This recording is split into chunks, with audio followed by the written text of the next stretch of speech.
प्रिय छात्रों, मैं सर्वेश्वर कलान, कक्षा 10 समाज विज्ञान, भारत में राष्ट्रवाद के कुछ महत्वपूर्ण इम्पोर्टेंट क्वेश्चन लेके आ रहे हैं जो आपके परीक्षा में भरसक मदद करेंगे। और आप देखिए तो इसमें याद करने के लिए मैंने कुछ बिंदु टाइप किए हैं, तो एक एक चीज़ आप देख सकते हो कुछ ही क्षणों में और आप इनसे कुछ फ़ायदा उठा सकते हैं। तो मैंने सूक्ष्म चीज़ PDF बनाई है, तो PDF से आप देख सकते हैं, एक एक चीज़ आप वीडियो रोक कर पढ़ सकते हैं। तो यानी पूरा चीज़ दिया है इसमें, क्या देखो दिया है इन्होंने, यहाँ पर दिया है, देखो मैं दिखा रहा हूँ। तो यहाँ पर सन 1919 ब्रिटिश द्वारा रॉलेट एक्ट के नाम से एक ऐसा कानून पारित हुआ। इस एक्ट के आधार पर देखो, बहुत इम्पोर्टेंट क्वेश्चन है ये, आप इसके लिए पढ़ते जाइए।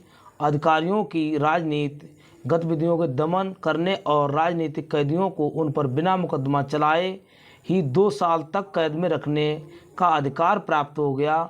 भारतीयों ने इसे काला कानून के नाम से संबोधित किया। किससे किया है? काला कानून नाम से घोषित किया। ठीक है। 13 अप्रैल 1919 में जलियांवाला हत्याकांड। इस दिन अमृतसर में शांतिपूर्ण ढंग से सभा कर रहे सत्याग्रहियों पर जनरल डायर ने गोलियां चलवा दी और आसपास के गांवों के बहुत से लोग इस दिन इसी बाग में बैसाखी का मेला देखने के लिए आए हुए थे। तो जनरल डायर ने इस मैदान के बाहर निकलने के सभी रास्ते बंद कर दिए और बंद करवाने के बाद सैनिकों को गोलियां चलाने का आदेश कर दिया और हत्याकांड में कई लोग मारे गए। ठीक है। तो उम्मीद है ये बात आपको क्लियर हो रही होगी। तो देखो यहाँ पर सारी चीज़ें दी गई हैं और इनको विधिवत एक एक चीज़ करके देख लीजिए, पढ़ लीजिए। इसी में से परीक्षा में 100% एक नज़र डाल लीजिए, 100% फंसेगा आपके लिए। और मैं अभी PDF के माध्यम से आपको इसके चित्र भी दिखाएंगे। वायसराय कौन था, लॉर्ड इरविन को पत्र कब लिखा था, इसकी पूरी हम जानकारी अभी इसी में दे रहे हूँ। 1932 में महात्मा गांधी ने सबने अवज्ञा आंदोलन पुनः शुरू कर दिया। लगभग साल भर तक ये आंदोलन चला, परंतु इसके उपरांत इसकी गति धीमी होती गई। 1934 में ये आंदोलन समाप्त हो गया। क्रिप्स की असफलता, ये भी एक बहुत इम्पोर्टेंट मुद्दा है, इसको देखिए। बहिष्कार महत्वपूर्ण शब्दावली दी गई है, तो इनको देखिए। गिरमिटिया मजदूर किसे कहते, सत्याग्रह किसे कहते, रॉलेट एक्ट क्या, साइमन कमीशन कब आया, हरिजन क्या होता है, हरिजन किसने कहा, स्वदेशी क्या, सविनय अवज्ञा आंदोलन, असहयोग। और ये मुख्य तिथियाँ हैं जो बहुत ही मोस्ट इम्पोर्टेंट तिथियाँ हैं। 1914 प्रथम विश्व युद्ध कब तक चला था, 1914 से लेकर 1918 तक। 1918 से 1919 में बाबा रामचंद्र द्वारा उत्तर प्रदेश किसानों को संगठित किया गया। ये भी कितना, लखनऊ समझौता कब हुआ, 1916 में हुआ। तो ये बहुत ही अच्छे पॉइंट आपको मिल जाएंगे। ठीक है। तो देखते चलिए, इसमें रॉलेट एक्ट कब आया, तो 1919 में। 1921 में असहयोग आंदोलन, 1922 में चौरी चौरा कांड, 1924 में अल्लूरी सीताराम की गिरफ्तारी, 1930 में लाहौर अधिवेशन, 1930 में भीमराव अंबेडकर द्वारा दलित वर्ग एसोसिएशन की स्थापना, 1930 में गांधी जयंती, गांधी द्वारा दांडी में नमक कानून को उल्लंघन करना, 1931 में गांधी द्वारा सविनय अवज्ञा वापस ले लेना। तो यहाँ पर 1931 गांधी इरविन समझौता और दिसंबर 1931 दूसरा गोलमेज, 1932 में पुनः आरंभ पूना समझौता, 1934 में सविनय अवज्ञा आंदोलन। तो ये चीज़ें आपको मैंने दे दी मोटी मोटी, अब इनके प्रश्न उत्तर करवाएंगे। ठीक है। तो प्रश्न उत्तर क्या है, इसमें फ्लो चार्ट भी है, मैं आपको दिखा रहा हूँ। कोशिश की है पूरा चैप्टर का निचोड़। और इसमें देखिए, महात्मा गांधी दक्षिण अफ्रीका में से कब वापस लौटी। महात्मा गांधी दक्षिण अफ्रीका से कब वापस लौटे, इसका राइट आंसर कौन देगा, तो कमेंट बॉक्स में अवश्य लिखिए। ठीक है। तो इसमें पहला क्वेश्चन है, महात्मा गांधी दक्षिण अफ्रीका से वापस कब लौटे, इसका राइट आंसर कौन देगा। तो इसका राइट आंसर कौन देगा भाई, बताइए। तो 1915 कब लौटे हैं, 1915 में। तो ठीक है, उम्मीद है ये भी क्लियर हुआ होगा। नेक्स्ट क्वेश्चन है, सबने अवज्ञा आंदोलन, महात्मा गांधी ने नमक को अत्यधिक महत्व क्यों दिया? नमक का प्रयोग अमीर गरीब सब करते थे, यह भोजन का अभिन्न हिस्सा था और नमक तैयार करने पर सरकार का एकाधिकार था और उपयुक्त में से सभी। तो इसका राइट आंसर क्या होगा बताइए, कमेंट बॉक्स में अवश्य लिखते चलिए कितने क्वेश्चन आपके सही हुए। तो इसका राइट आंसर है उपयुक्त सभी। ठीक है, तो नेक्स्ट क्वेश्चन चल रहा है, इसमें 13 अप्रैल 1919 किस घटना से संबंधित है? तो 13 अप्रैल 1919 किस घटना से संबंधित है? तो सत्याग्रह आंदोलन से शुरुआत, साइमन कमीशन, भारत का आगमन, असहयोग आंदोलन की शुरुआत, जलियांवाला हत्याकांड। तो इसका राइट आंसर क्या है? तो इसका राइट आंसर जलियांवाला हत्याकांड बिल्कुल ही राइट आंसर है। ठीक है, तो नेक्स्ट क्वेश्चन को चलते हैं। महात्मा गांधी ने असहयोग आंदोलन कब प्रारंभ किया? महात्मा गांधी ने असहयोग आंदोलन, तो असहयोग आंदोलन कब प्रारंभ किया है? तो इन्होंने कहा 1919, 1920 और 1922 और 1923। तो इसका राइट आंसर क्या है? राइट आंसर इसका क्या बताओ आप लोग कमेंट बॉक्स में दो, 1920 बिल्कुल राइट आंसर है। ठीक, तो नेक्स्ट क्वेश्चन की ओर चल रहे हैं। पूना एक्ट किन दो नेताओं के बीच हुआ था? पूना एक्ट किन दो नेताओं के बीच? आप पूना पैक्ट देख सकते हैं। तो पूना पैक्ट में कौन था? महात्मा गांधी और भीमराव अम्बेडकर। आपको नज़र आ रहे होंगे कौन कौन है।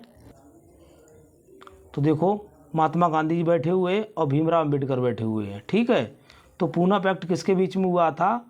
भीमराव अम्बेडकर और महात्मा गांधी के बीच में। ठीक है, उम्मीद है ये बात आपको क्लियर हुई होगी। तो पूना पैक्ट किसके बीच में हुआ था? गांधी जी और भीमराव अम्बेडकर के बीच हुआ था। ठीक है, तो नेक्स्ट क्वेश्चन है, सबने अवज्ञा आंदोलन कब चलाया गया था? इसका राइट आंसर कौन दे रहा? सबने अवज्ञा आंदोलन। तो सबने अवज्ञा 1920, 1927, 1930, 1935। तो 1930 में बिल्कुल ही 1930 में बिल्कुल ही राइट आंसर है 1930। ठीक है, अगला क्वेश्चन है, भारत के लिए डोमिनियन स्टेटस का ऐलान किसके द्वारा किया गया था? बताओ भाई। तो लॉर्ड लिटन द्वारा, लॉर्ड इरविन द्वारा, लॉर्ड कर्जन द्वारा, लॉर्ड रिपन द्वारा। तो लॉर्ड इरविन द्वारा बिल्कुल ही राइट आंसर है। खबर क्या नाम इसका है? लॉर्ड इरविन द्वारा। ठीक है, उम्मीद है ये बात आपको क्लियर हुई। भारत के लिए डोमेनियन स्टेटस का ऐलान किसके द्वारा किया गया था? तो लॉर्ड इरविन द्वारा किया गया था। ठीक है, नेक्स्ट क्वेश्चन क्या, सबने अवज्ञा आंदोलन की शुरुआत किस महत्वपूर्ण घटना के साथ की गई? तो रॉलेट एक्ट की घोषणा, नमक कानून द्वारा, इसमें दो ऑप्शन और बचे हैं, साइमन कमीशन के द्वारा, जलियांवाला हत्याकांड के द्वारा। तो इसमें है नमक कानून, बिल्कुल ही राइट आंसर होगा नमक कानून। ठीक है, करो या मरो का नारा किसने दिया था? करो या मरो का नारा किसने दिया था? तो इसमें दिया था सुभाष चंद्र बोस ने दिया था, चंद्रशेखर आज़ाद ने दिया था, भगत सिंह, किसने? महात्मा गांधी। तो महात्मा गांधी बिल्कुल ही राइट आंसर है। तो नेक्स्ट क्वेश्चन है, वंदे मातरम गीत किसके द्वारा लिखा गया? वंदे मातरम गीत किसके द्वारा लिखा गया? तो बंकिम चंद्र चट्टोपाध्याय द्वारा, रविंद्रनाथ टैगोर द्वारा, अवनींद्रनाथ टैगोर द्वारा, महात्मा गांधी द्वारा। तो बताइए इसका आंसर, राइट आंसर कौन से आए? बंकिम चंद्र चट्टोपाध्याय द्वारा। ठीक है, नेक्स्ट क्वेश्चन है, भारत के आने पर गांधी जी ने अपना सबसे पहला सत्याग्रह आंदोलन कौन सा किया था? बताइए भाई। भारत आंदोलन का मुख्य कारण, भारत आने के बाद अपना सबसे पहला सत्याग्रह कौन सा किया था? बताइए। बारडोली सत्याग्रह आंदोलन, खेड़ा सत्याग्रह आंदोलन, चंपारण सत्याग्रह आंदोलन, अहमदाबाद आंदोलन। तो इसमें है गावाल चंपारण। कौन सा? चंपारण सत्याग्रह आंदोलन। ठीक है, हाँ ये भी हो चुका है। अब इसमें रॉलेट एक्ट क्या था? तो रॉलेट एक्ट क्या था? कितना अच्छा क्वेश्चन। रॉलेट एक्ट 1900 किस में आया था?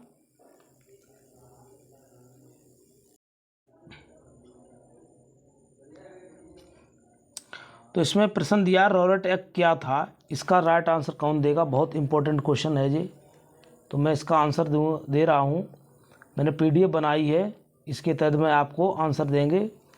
तो वेरी इंपॉर्टेंट क्वेश्चन डाल लीजिए यूपी बोर्ड 2025 के लिए। तो ये आप यूपी बोर्ड 2025 के लिए डाल लीजिए। तो इसको मैं दे रहा हूँ। रॉलेट एक्ट 1919 में पारित एक ऐसा कानून जिसमें भारतीयों पर किसी तरह के मुकदमे को चलाए बिना शंका के आधार पर गिरफ्तार कर 2 साल तक जेल में बंद किया जा सकता था। तो यही रॉलेट एक्ट था। ये साहब कौन थे? यही साहब रॉलेट एक्ट थे। आपको नज़र आ रहे होंगे। इनका क्या नाम था? Rowlatt act. क्या नाम था इनका? Rowlatt act. इन्होंने ही 1919 में पारित एक ऐसा कानून बनाया था जिसमें भारतीयों पर किसी तरह से के मुकदमे को चलाए बिना शंका के आधार पर गिरफ्तार कर 2 साल तक जेल में बंद कर देते थे। 2 साल तक यही महाराज थे। 2 साल तक जेल देते थे। क्या देते थे? जेल। भारतीयों को। किसको? भारतीयों को 2 साल तक जेल। ठीक है, उम्मीद है ये बात आपको क्लियर हो रही होगी। देख लिया रॉलेट एक्ट।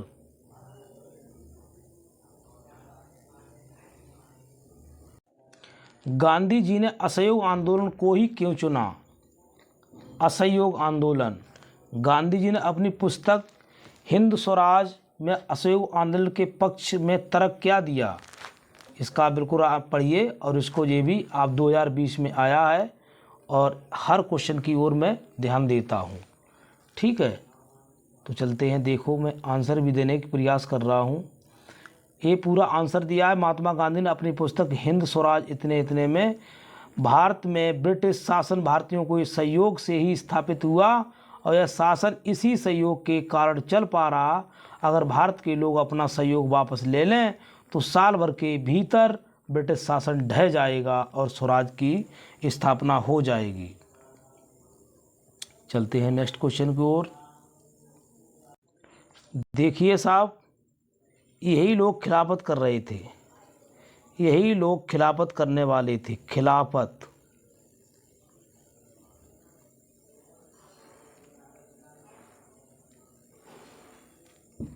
खिलाफत करने वाले लोग। देखो कितना ही रोमांटिक। हर मुसलमान खिलाफत कर रहा था। देखिए, खिलाफत आंदोलन इन्हीं लोग मोहम्मद अली और शौकत अली ने खिलाफत आंदोलन किया था। ठीक है, उम्मीद है ये बात आपको क्लियर हुई होगी। खिलाफत आंदोलन को मैंने दर्शन करा दिए हैं। कौन है? मोहम्मद अली। मैं लिख के भी दे रहा हूँ। खिलाफत आंदोलन मोहम्मद अली। और कौन था? दूसरा था शौकत अली। शौकत अली। ठीक, 2 लोग थे। पर थे तो बहुत लोग, इसमें मुख्य यही मोहम्मद अली और शौकत अली थे। ठीक,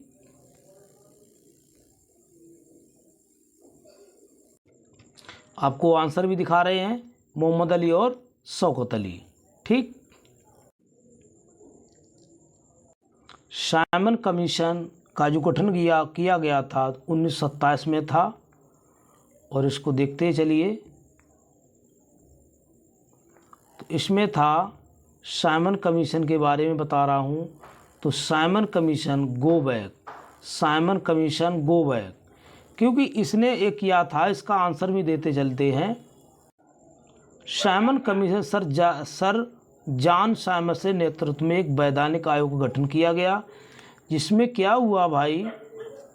तो इसमें राष्ट्रवादी आंदोलन का जवाब में गठित किए गए इस आयोग को भारत में संवैधानिक व्यवस्था को कार्यशैली का अध्ययन करना था, उसके बारे में सुझाव देने थे। इस आयोग में एक भी भारतीय सदस्य नहीं था।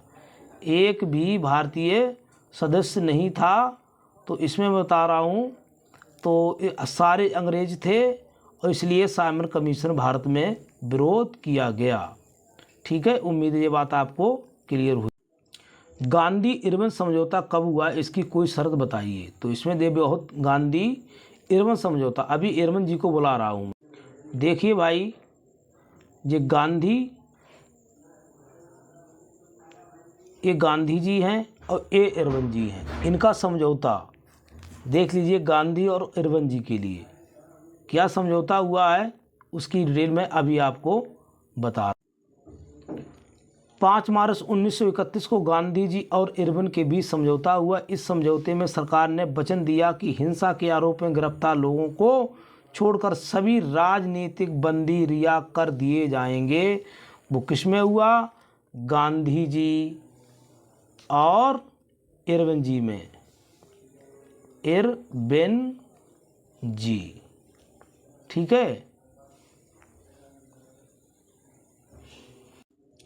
इसमें दिया गया साइमन कमीशन रिपोर्ट से कांग्रेस क्यों असंतुष्ट थी, कांग्रेस किस नई नीति की घोषणा की। तो इसमें हम जवाब देंगे। साइमन कमीशन में एक भी भारतीय सदस्य के शामिल नहीं के कारण कांग्रेस इसकी रिपोर्ट से असंतुष्ट थी। कांग्रेस ने पूर्ण स्वराज की नीति की घोषणा की। दिसंबर 1929 में जवाहरलाल नेहरू की अध्यक्षता कांग्रेस के लाहौर अधिवेशन में पूर्ण स्वराज की मांग को औपचारिक रूप मान लिया गया। इस तथा तय किया गया 26 जनवरी 1930 को स्वतंत्रता दिवस के रूप में मनाया जाएगा। उस दिन लोग पूर्ण स्वराज के लिए संघर्ष की शपथ लेंगे। जलियांवाला बाग हत्याकांड पर एक संक्षिप्त टिप्पणी लिखिए। ये बहुत ही मार्मिक घटना है, वेरी इम्पोर्टेंट है जी। तो मैं इसका फिगर भी दिखाऊंगा अभी। आप देख सकते हैं जलियांवाला हत्याकांड। तो इसमें कौन कौन गोलियां चला रहा है, जलियांवाला हत्याकांड। इसमें देखो गोली छेद, इतने बड़े बड़े छेद हो गए हैं। जनरल डायर और पुलिस चारों तरफ से घेरे हुए हैं और गोलियों की बरसात हो रही है। बड़ा ही मार्मिक दिन था, बड़ा दुखद दिन था। हजारों लोग मारे गए, सैकड़ों लोग घायल हुए, पता नहीं कितने हमारे भारतीयों की जान चली गई। अब देखिए, रॉलेट एक्ट के विरोध में पंजाब के अमृतसर जिले की जनता अत्यंत आक्रोशित थी। इस शहर में सैनिक शासन लागू करके नियंत्रण जनरल डायर को दिया गया। 12 अप्रैल 1919 को नगर में सार्वजनिक सभा पर प्रतिबंध लगा दिया। इसकी पूरी जानकारी जनता को नहीं कराई गई।